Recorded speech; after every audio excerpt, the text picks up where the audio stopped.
Although Bitcoin is frequently talked about as a store of value, it also serves as a useful medium of exchange.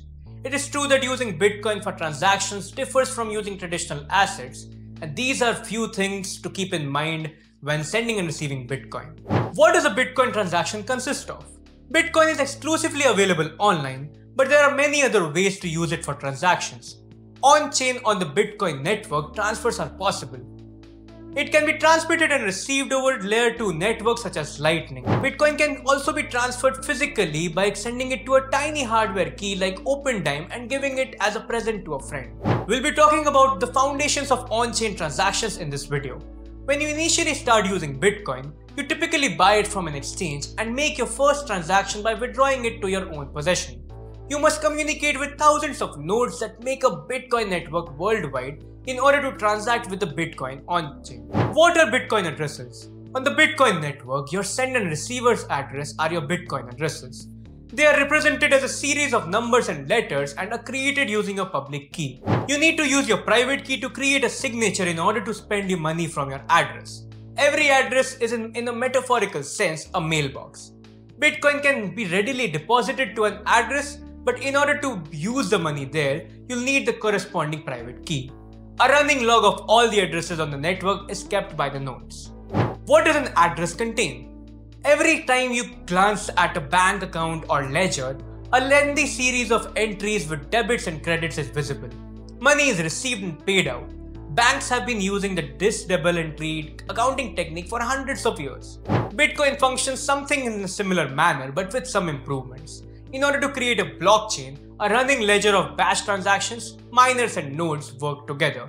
The whole history of Bitcoin network goes all the way back to the first block in 2009.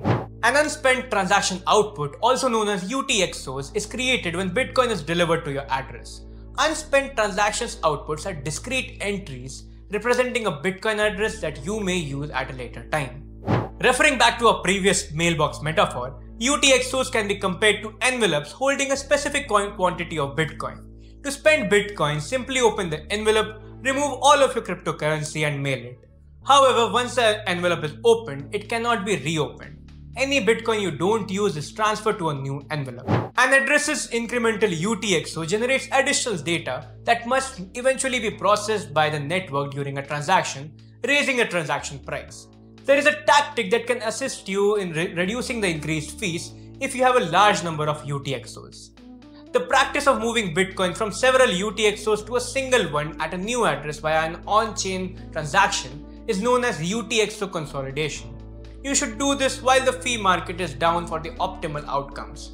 Time is of the essence. How do you use your Bitcoin for transactions? In reality, when someone offers you Bitcoin, they are essentially saying, "Hey everyone, but broadcast to the network, I am giving this address ownership of the Bitcoin." A signature, a type of cryptographic proof, is used for this. The nodes essentially validate the transaction's math. Depending on whether the transaction complies with the rules, nodes might approve it or reject it. For example, the nodes will refuse a transaction attempting to transmit 42 million Bitcoin to someone since it exceeds the 21 million limit, which is therefore not legitimate Bitcoin. Your transaction gets added to the mempool, a queue of Bitcoin transactions awaiting confirmation as soon as it is authorized. It is advisable to refrain from using Bitcoin addresses after you have spent money on them due to security concerns. Typically, any leftover Bitcoin after a transaction is transferred to a change address, a separate address with a new UTXO. Now it's time for the confirmation. You have to wait for the Bitcoin blockchain to confirm your transactions after it has been broadcasted. Blocks consisting of assembled transactions are verified by the mining processes. Generally, the blocks are verified around every 10 minutes. However, this might vary greatly. Depending on the amount of transaction charge that is paid, confirmations may arrive in a few minutes or several days. You should pay a greater transaction fee if you would like your transaction to be confirmed right away. Fees are also subject to change in the response to the block space market demand. Part of what makes the network decentralized is that each block has the maximum capacity of processing data. In order to guarantee that your fee is completed promptly, it is occasionally advised to examine the fee market before moving forward with a transaction. For example, your transaction may be deleted from the mempool or get stuck if you try to complete it at a cost which is far less than the going market rate. Until a transaction is confirmed, it is not deemed final. Depending on the product or service you are using, different amounts of confirmations might be needed. Try not to stress about the transactions that you are waiting on confirmation of.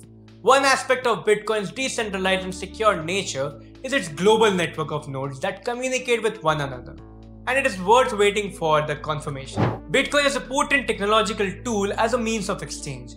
With your newfound comprehension of transactions on block-by-block basis, you can now fully utilize the economic potential of your asset.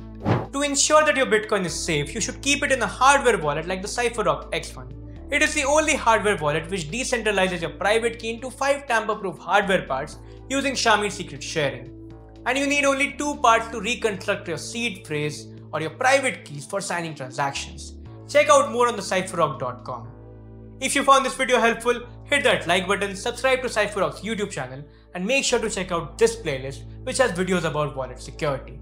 Until next time, signing off.